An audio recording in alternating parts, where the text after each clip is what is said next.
all here tonight, and so I'll say a few things that I've said at every session. I see some of you are been here before for some of these, most of you, not everybody. So some things. I was telling Barb before we started, I have mixed feelings about being the last one.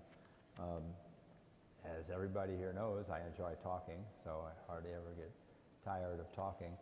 But I have been spending a lot of time on this, and so it's probably time to turn the page and go on to whatever I'm going to do next. So, but as I say at the beginning of every session, there's more that I can't say than I can. This is on the last 15 years of my life, so to try to summarize 15 years in 45 minutes is, you're going to get kind of an overview.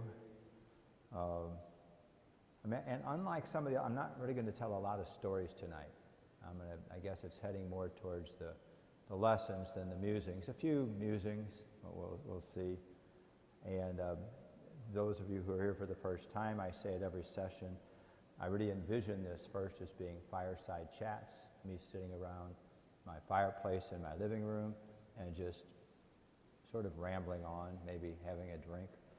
So we chose a different setting because we'd have more people than would fit in my living room. So should probably turn to the proper page. And I did actually, I wrote this one, I wrote most of these over in chapel. That's where I write most of my homilies now. But I wrote this in here. I'm not quite sure why. I think maybe chapel was being used for something else. But I sat over close to the Mary statue because I like praying by the Mary statue outside, but I sat in a place where no one else was in church and where I could see the tabernacle but be close to Mary. And this, I've said at some of the other sessions, I invited fact checkers. That is, people who knew me during that stage of my life. So if you're part of ICD, you can all be fact checkers tonight because it's about the 15 years that I was here. And I put at the end of my preliminary notes, this chapter is to be continued for as long as God and the Archbishop want it to happen. My hope is to be here for at least 3 more summers.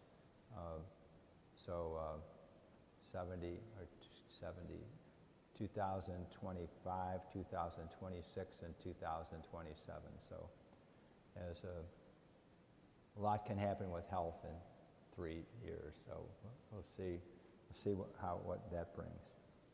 Okay, and even though it's not a formal talk, we'll start with the Lord's Prayer. Our Father, who art in heaven, hallowed be thy name.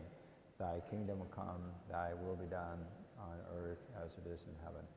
Give us this day our daily bread, and forgive us our trespasses, as we forgive those who trespass against us. And lead us not into temptation, but deliver us from evil. Amen.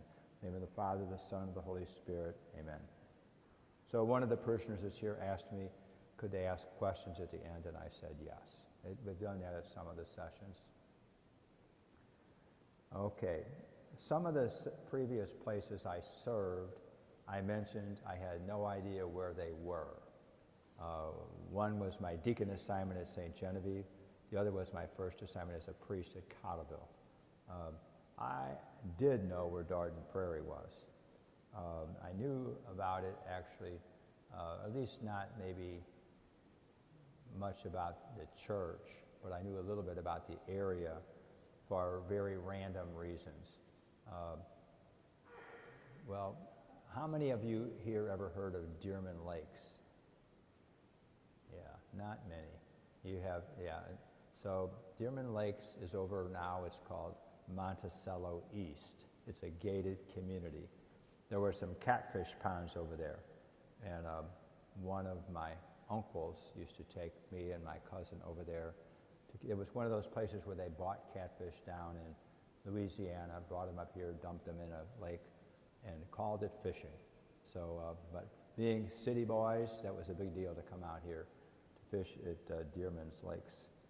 So So I knew the area, and I told you my first parish, 1975 to 79, I was at Cottleville, and we already had 2 priests there. There were eventually 3 there pretty quick. There was only 1 priest here for a long time.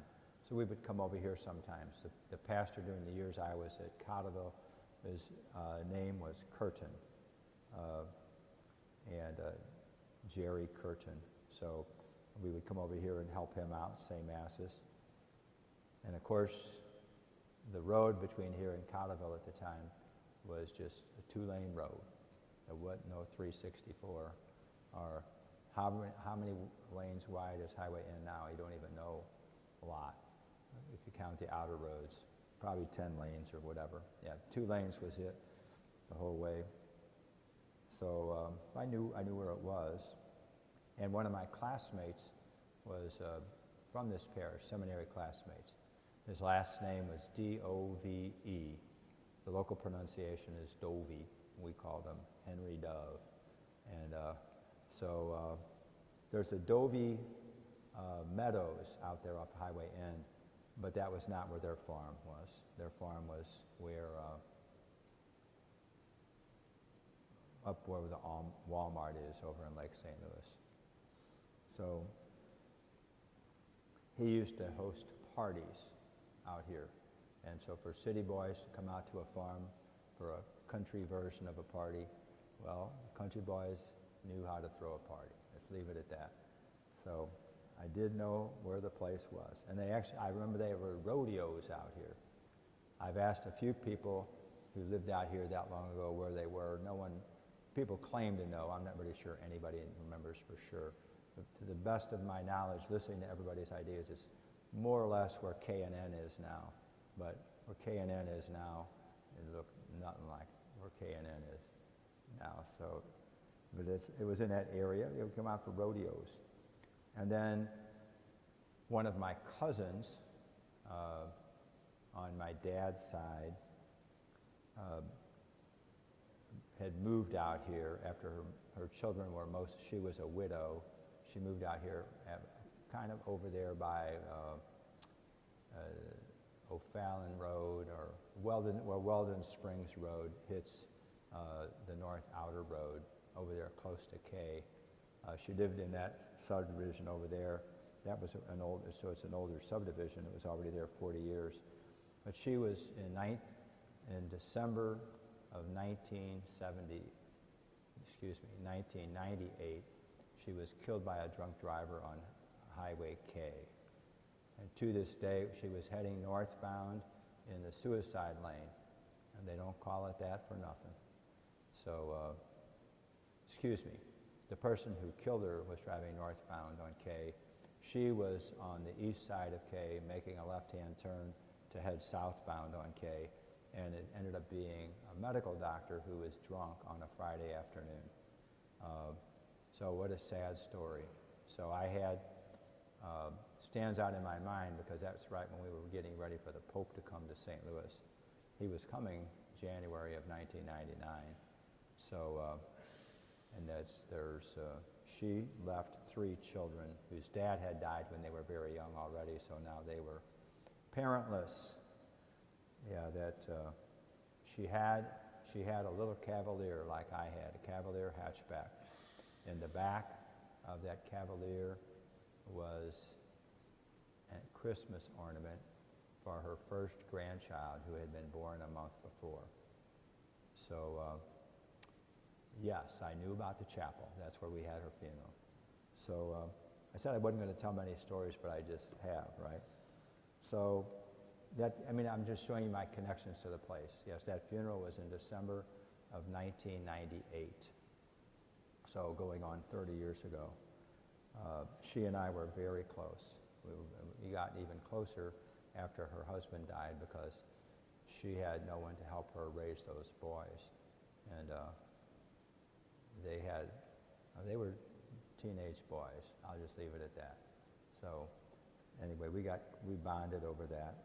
And then the pastor who was here, not the pastor, the associate pastor who was here in 2010, I had an idea when I was finishing my time at the seminary that I was going to end up coming here. And it just turned out that a priest died suddenly, Father John Cafe, in April of 2010, and I ended up coming out for his funeral. And I still remember this church, church was packed. It usually is true for a priest if he dies with his boots on, like he did. If you die later on, most everybody forgets about you were here. But you have, it was a beautiful funeral. I still remember that was the same problem 15 years ago as we have today. There wasn't enough parking places. I remember I ended up parking on the dirt somewhere. So anyway, that's why I knew how the place was. So I was assigned here July 1st, 2010. I remember it was a Saturday afternoon. I was coming out at the 5 o'clock Mass. I was going to talk at all the Masses. Right as I'm coming, I was familiar enough with the area. I knew the whole St. Louis area really well because the jobs I had with the diocese, I pretty well knew where all the parishes were. And so I'm heading westbound on, or whatever you call that, northwest on 6440, and big black clouds coming my way. If you've lived in the Midwest your whole life, it's never a surprise in the summertime when you see a big black, but I thought of all days. So after I park, I'm going through a gully washer rain, getting in here for the first time. And I get in here, and I see all these people in the sacristy. And I'm wondering, who are all these people? Why do you need so many people to just have Mass? But they all seem to have a job, and so I just kind of went with the flow. I do remember I was going to introduce myself, and I started telling some of the stories about the old days, about Dearman's Lakes, and how I was on the fire department over at Tottleville, and we put out a barn fire one time over at Dearman's Lakes, and I could see all these glazed eyes. Most everybody here didn't know a thing about any of that because they were all new to the area. So all those old stories were wasted. So they had, except with a handful of people. So I changed tactics. The old stories were irrelevant. My parents were sitting right there in the first row. One of two times my dad was here. He was here the first weekend, and then he came back the weekend that Bishop Carlson installed me here. Then he died that October. So those are some of my first, oh boy, I used up 15 minutes and just didn't, I think I did tell a few stories. So I thought about when I was here with my parents. To this day, 15 years later, whenever I'm saying Mass in here, which is just about every Sunday, I can still picture my parents sitting in the front row. So I think that was providential. I really feel them with me. I feel like my mom especially is helping me out even more in death than she did in life. She never did really think I could take care of myself. And so I know she's watching out for me from the other side. But it helped that my dad was here for at least those two Masses. How many of you know who Jack Buck is? Okay, so he was I obviously heard his voice a lot since I was a huge Cardinal fan. You remember towards the end of his life when he got sick, I remember one of the things, he kept going for a while, and he said on the air one day, he said, well, fans, I've given you the best years of my life, but now you're going to get some of my worst. And so I thought about saying that when I got here, because I was already 60 years old. I mean, so to assume a responsibility like this when you're already 60, I had some pretty significant responsibilities when I was in my 30s and 40s and 50s, but 60, when a good number of my friends were already retired, and my dad retired for the first time when he was only 49, so that's why I thought about using that phrase. I'm going to give the people of Darden Prairie my worst years. Well, it hasn't turned out that way, but for me it was kind of funny, the fact that I got here at that age, and just a brand new start. History of the parish, most of you know, first pastor here was Father William Schmidt with the D, and he's buried out there in the cemetery. His mom's buried right next to him. I have pretty many favorite prayer places here in the parish. That's one of them, a little bench right by Father Schmidt. I always think one day I'm going to be out there. And was pastor here for 42 years. I think about that. When he was here, he was here.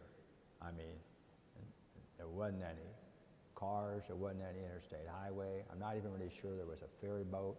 I'm not sure how he got to St. Louis. He probably never really wanted to go anyway, but what a difference for me. If I want to go into St. Louis somewhere for dinner or go to a ball game, I can do it and come back the same evening. But he was here for 42 years. Not that there's anything wrong with that, but it's a different lifestyle. I counted up, there were 11 pastors here for the first 114 years of the parish. So average about 10 a year. The last 31 years, we've had 2 pastors, myself and Father Riker. So we exceeded the normal stay. Associate priests, there have been 23 altogether over these. Our parish is 145 years old.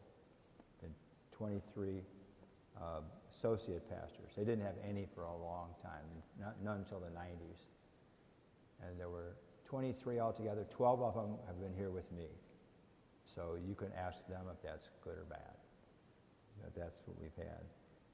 I say, I try to be respectful wherever I go. The phrase that's used in all walks of life, I'm standing on the shoulders of giants.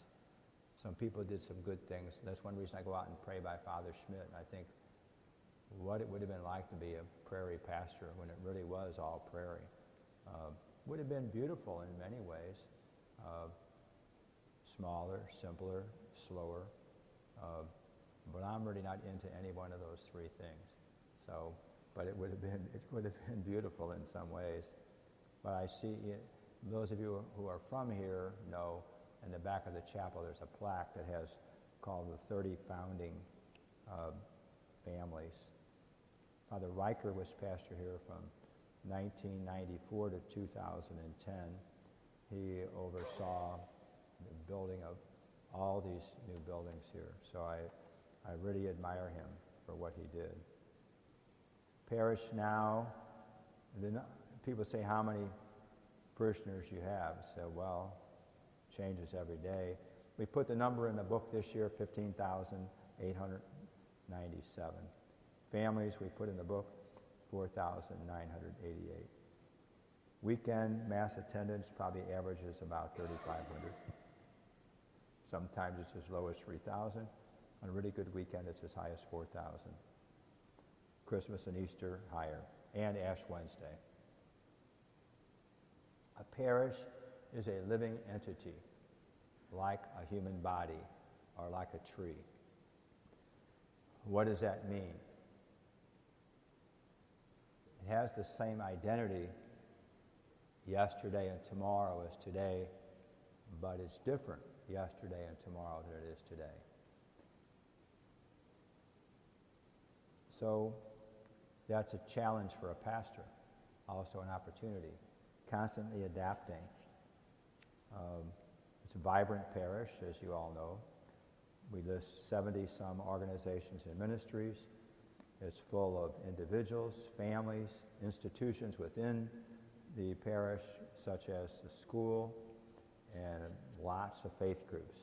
Right now, 4 priests, 6 permanent deacons, 7 acolytes, and secular Franciscans.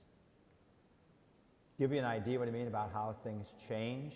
They're the same parish, same name, ICD, but change.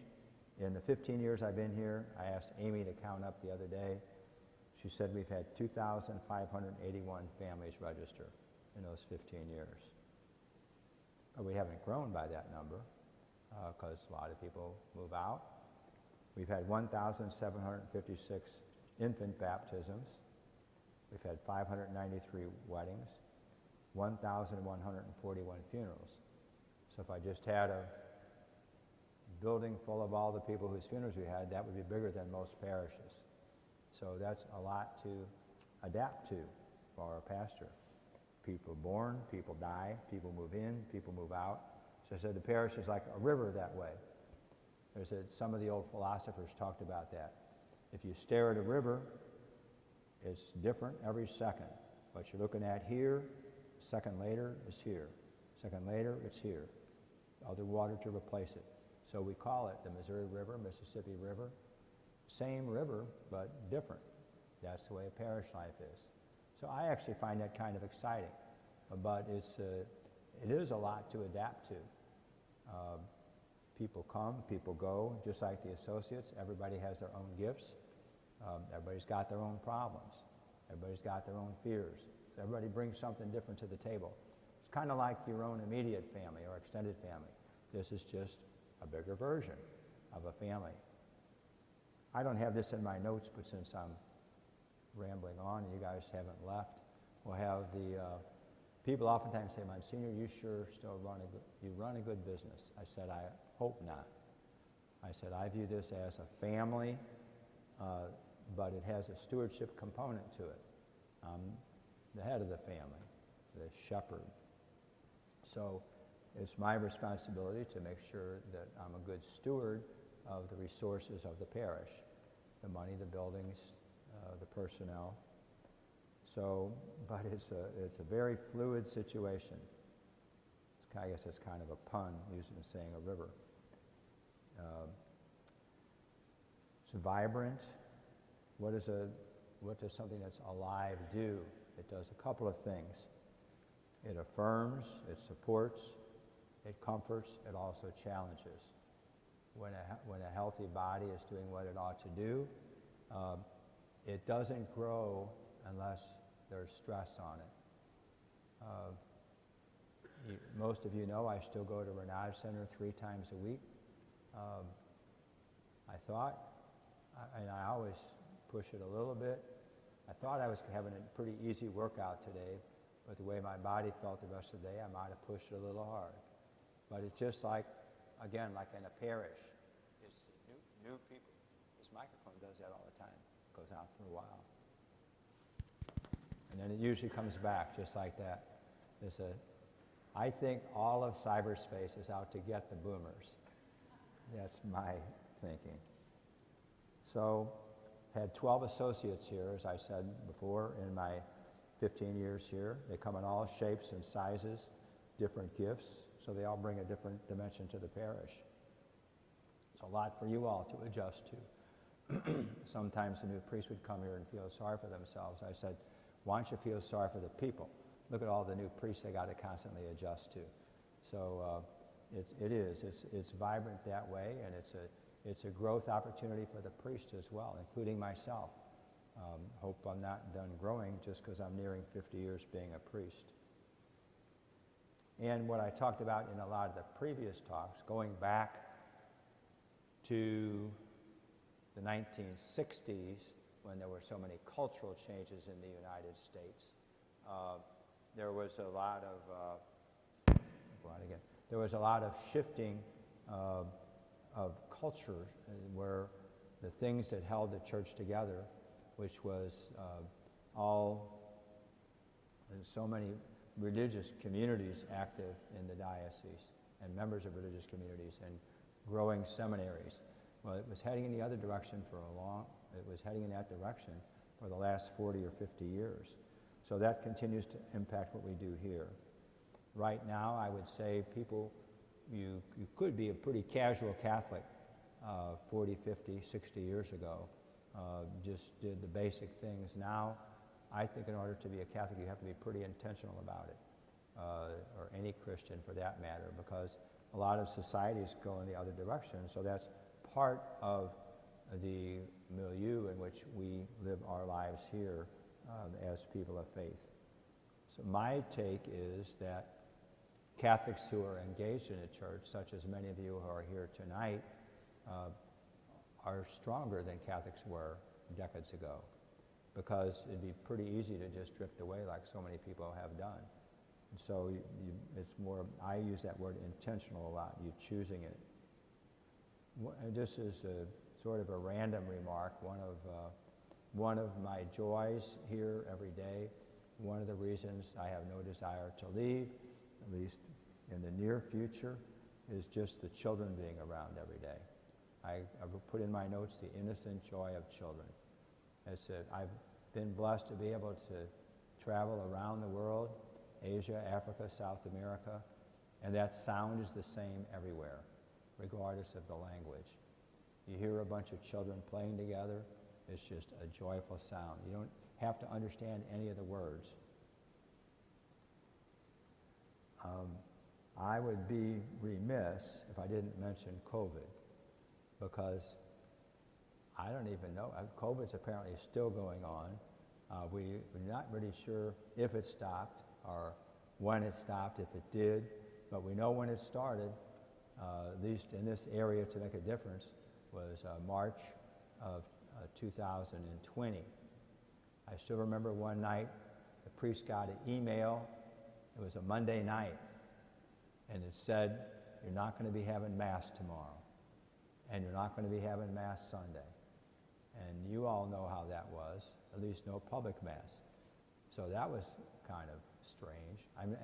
It was a typical day. I had been kind of going from one thing to the other all day long. I didn't check my emails till like 9 o'clock at night. So that's when I found out about it. I go, oh, but I still remember we all thought the same thing. We already had several fish fries that year. And we thought, well, okay, that's strange. I don't want to go into the politics of all that, but we all thought, well, we'll certainly be back to church by Easter. Well, then you know how it went after that. It went one step at a time from one thing to the other. So we ended up with 9 weeks without public Masses. They resumed on Pentecost that year. Remember, we put those welcome back, welcome home signs up out there. We kept them up for quite a while. And remember, Holy Week. Holy Week was crazy. To do Holy Week that year without public Masses. Usually, when the priests get together to plan Holy Week, because we do so many things the same from one year to the next, we just divide up the services. We're done planning all of Holy Week in like an hour. That year it took us 10 hours because there were so many variables. You can only have 10 people at a service. So the question was, which 10 were we going to invite? Because everybody would have wanted to have been there. It was during that time, it was, I won't forget the date, December the 6th, 2020. That's when I had my first AFib incident. I don't know if it was related to COVID or not. It was around the same time when my mom was diagnosed with terminal cancer. There was a lot going on.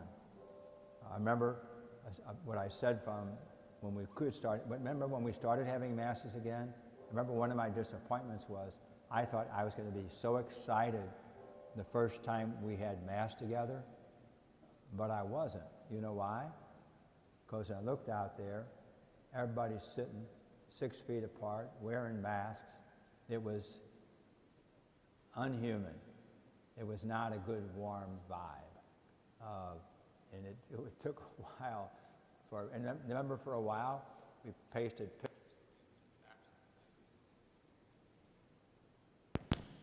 So, yeah, there was a lot of strangeness in COVID, right? And it was just, but the church went on. That was a good thing. And it was difficult to get everybody back after that. Remember, just to try to get people to come here to the property, we gave away stuff every Sunday afternoon. We had the drive-through line over there on the north side of the church. And remember, one week we gave away holy water we blessed on Holy Saturday. One week was on Palm Sunday. One week we gave away palms. One week we gave away toilet paper. I mean, remember the toilet paper thing. So we were just doing anything to try to get people to come onto the property. People sometimes waited 3 hours on Sunday afternoon, get in that line. Because why are you waiting so long? They said, we don't have anything else to do. We can't go anywhere. Can't go visit your relatives. couldn't go to the stores, couldn't go to the restaurants. So we might as well sit in the line for 3 hours, come up and at least wave at some people. So strange times, but the church went on. For those of us who were administrators, I remember one of the sayings I used to summarize it was, we felt like we were subject to a never-ending and ever-changing stream of rules and regulations, and it was up to us to interpret them. We were getting them from Dr. Fauci, from St. Charles County, from the Archbishop, and you may remember not all the parishioners had equal opinions about what we should do. Some accused the bishops of being slaves to the Democratic Party by giving in and requiring all these things. And others said we weren't being careful enough. So there I was. We did our best to steer the ship down through the middle of all that. I'm still not sure of the impact that COVID had. I don't think any of us are, as we all had to change, and life went on, kind of like the river I was talking about. The river, it's the same river, but then it changed. Well, we all had to adapt during that time. What's the role of the pastor in all this? One thing is, I had been a pastor before, but it always was along with other jobs. If I could figure out why that microphone comes and goes, I would stop that. But this microphone's running me. So, but this was the first time I ever had only one responsibility as pastor, and I liked it. It was I did get some other responsibilities from the bishop, but the title we use for the pastor, the priest, is he is to be the head and the shepherd. We use a lofty phrase, which is, I talked about this when I did the part on seminary, to be in persona Christi, to represent Christ. Well, we all fall very short of that. And if you look at canon law books, it says not only am I responsible for those 15,000 Catholics in the area, it says we are responsible for all the souls that live within these boundaries. So that's a lot of souls. So there's a phrase in scriptures which is apropos to a lot of things. I quote it a lot. Jesus himself said it, do the possible. So do the possible is a two-edged sword. It means do at least the possible, but it means we've all got limits. You do what you can. I've loved being here for these 15 years. I will say I've enjoyed the fruits of obedience. For the all last 50 years, I just went where I was asked to go next, and worked out really good.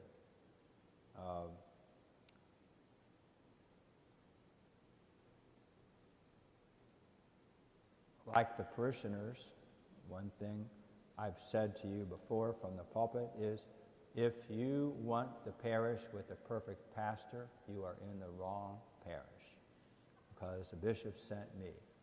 And so the thing I take consolation is, I've not met the perfect parishioner.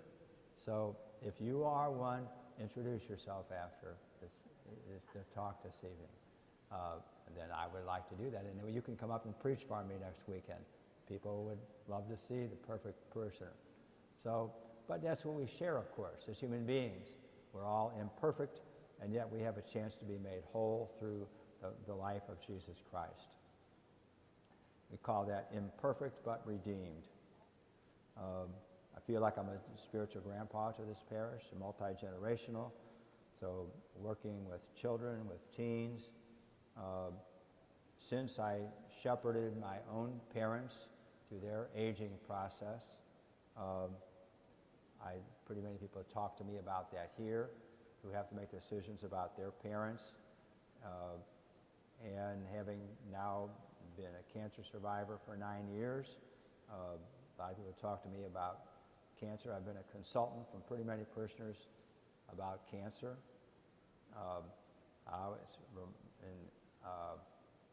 I remind them I do not give financial, medical, or legal advice, but I'm happy to share my own life experiences. It's very, one of the joys of being a priest is preparing young couples for marriage. Sometimes when I'm sitting there with them,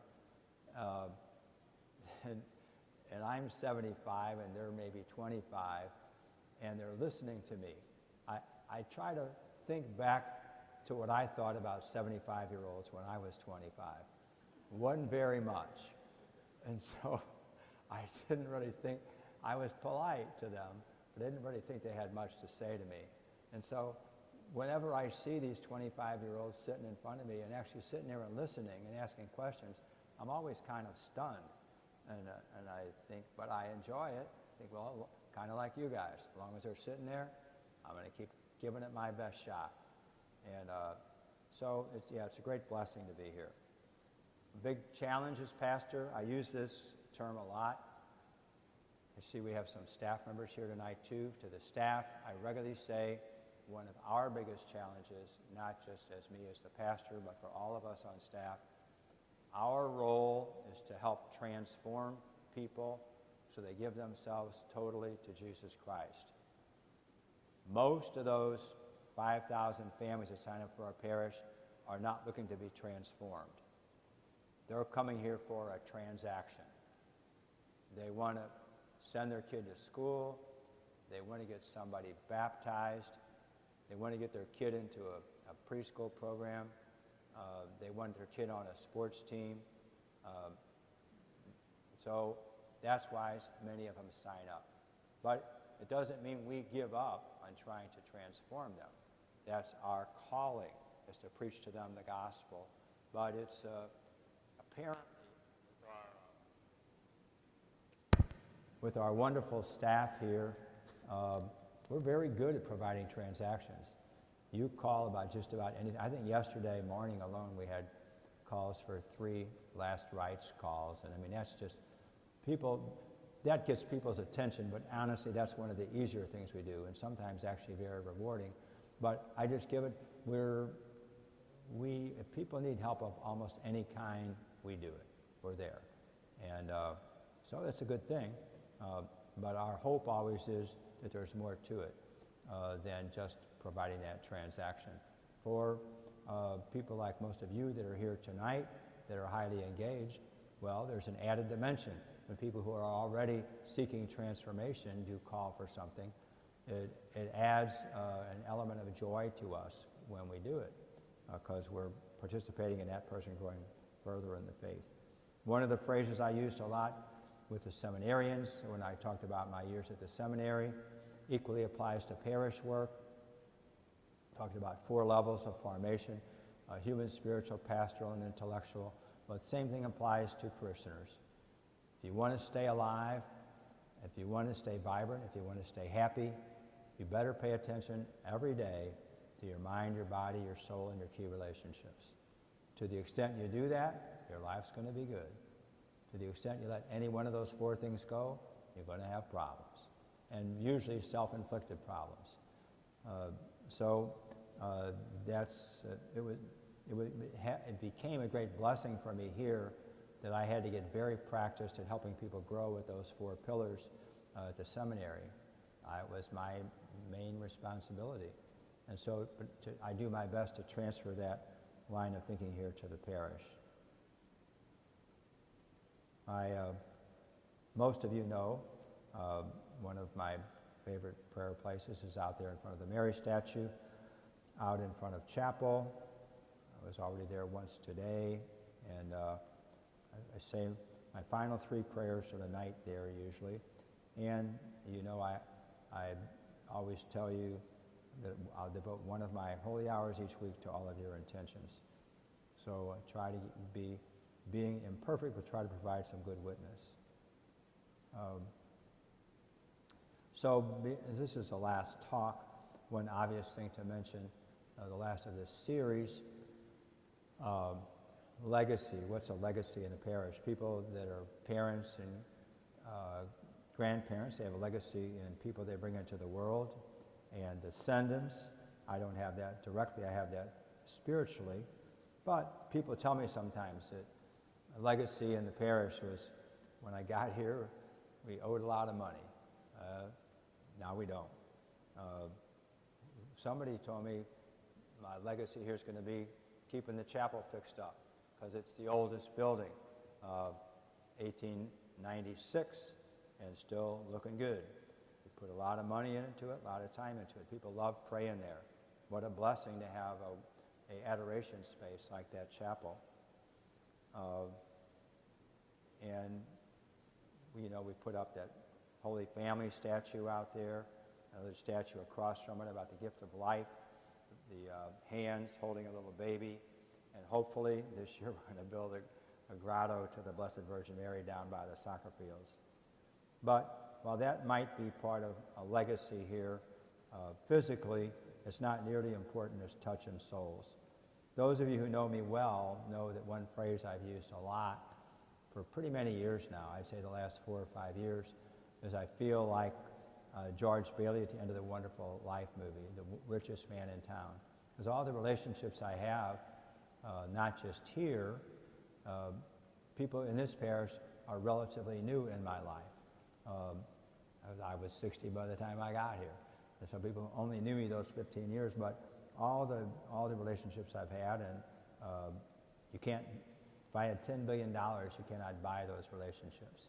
And the lives, people whose lives have touched mine, and I've touched their lives. It's, as the MasterCard commercial says, it's priceless.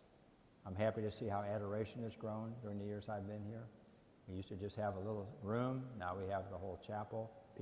Whenever I go in there, there's always, I'm never the only person. And sometimes there's 5 or 10 people in there, random times of the day. It's beautiful. And I have to say I enjoy the socials we have here. Some of them make some money. Can never support the parish through those, though. The only way we can support the parish is people being good stewards of, and generous.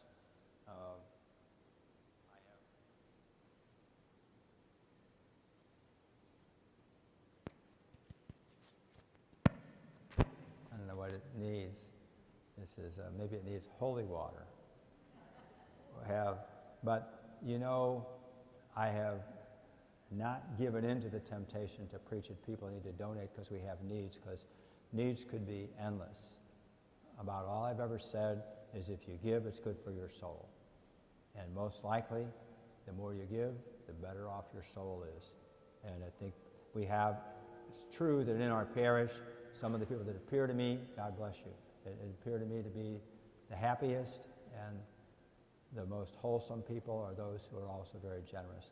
I don't really try to learn when people donate. Sometimes I have to for different reasons, and it looks to me like there's a high correlation there. What I've used as my stewardship theme this year, gratitude plus generosity equals happiness. So happiness with stuff and experiences just doesn't work. And as those of you who listened to some of my previous talks know, that I am proud of what happened on my watch, various administrative jobs I've had, but nothing. What I learned was when I was an administrator, and I still am here, it's the same thing. Making institutional changes sometimes lasts only until you move on. The next person comes in, they can change everything. But the lives I touch, that lasts forever. And so it's important. I have a canonical responsibility to be a good steward of the money and the buildings here, but that's, if that goes well, that's a bonus. The main thing is that if we do have those things working, this mainly just helps people live their lives better.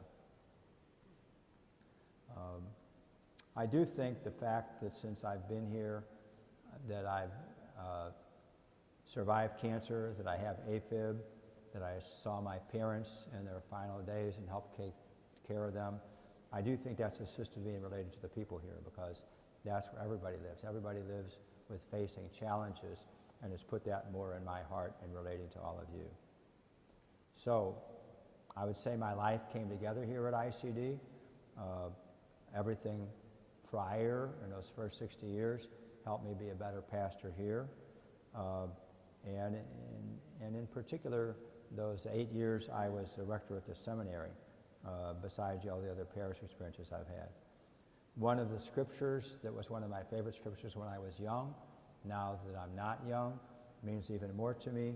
It's St. Paul's letter to the Galatians, chapter 2, verses 18 to 20. I live no longer I, but Christ lives in me. So that's what we say.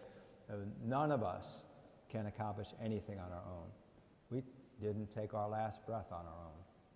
Our heart didn't beat. Our last heartbeat didn't beat on its own. It beat. We have that all as gift. So it's only Christ living in us. And the words that Mother Teresa's famous for saying have a richer meaning to me the older I get too. Where she said, life's not about success, but about fidelity. And it's true for anybody. How much does any of us control how things turn out in our lives? Not much. We control the effort. You certainly don't control your spouse, and you're not controlled by your spouse. Don't control your children. Don't control your parents. All anybody does is plant seeds. That's what Mother Teresa meant. Being faithful to what you. I certainly don't change anybody here. I just do what I'm called to do, and if people change and grow, they're allowing the grace of God to act within them. One of my very close friends, classmate, who also is of the retirement age this year, he had a great phrase for all of us who had priestly assignments, in which we were both administrators and pastoral ministers. He said, just remember, we're all only here for a season. And I think it's a great phrase. But the season that God put us here for is an important one. It's important for us to do what God wants us to do with that. You see the way that I am. Those of you who hear me preach a lot know one of my favorite homilies is on using the 86,000 seconds God gave you each day. We all have the same gift. We've used up most of them today. We've only got about an eighth of those left. But it's the idea. Each day is about making best use of that because we don't know how many more seconds we're going to have. Pastoral zeal. So another summary I give for my life, not just here, but in general, how has your life been? Or how is life, Monsignor? I says, my standard answer now is better than I expected and better than I deserved. So I think that's just the way I feel. And if I did decide that if I pass away while I'm still pastor here, I'd like to be buried here. If not till, if I last a little bit longer than that, then I don't know, but that'd be, you all can have evidence of that. This is on tape, you've heard that. It could be tonight, but probably not. And then I think where I go out and pray by that graveside of Father Schmidt, the saying he has on his tombstone is, be ye faithful until death, and I will give you the crown of eternal life. Yeah, it's beautiful. All right, that's all I have to say tonight. Thank you for listening. Does anybody have want to make any rebuttals or questions? Kevin, did you want to say something? Yeah, you're Kevin. Nobody? Okay, good. So I'll be back if you want to visit.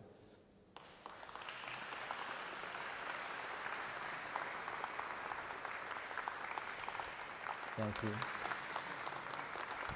Thank you. Thank you. There, Susie. So, you need the Dovies? Who's that? The Dovies?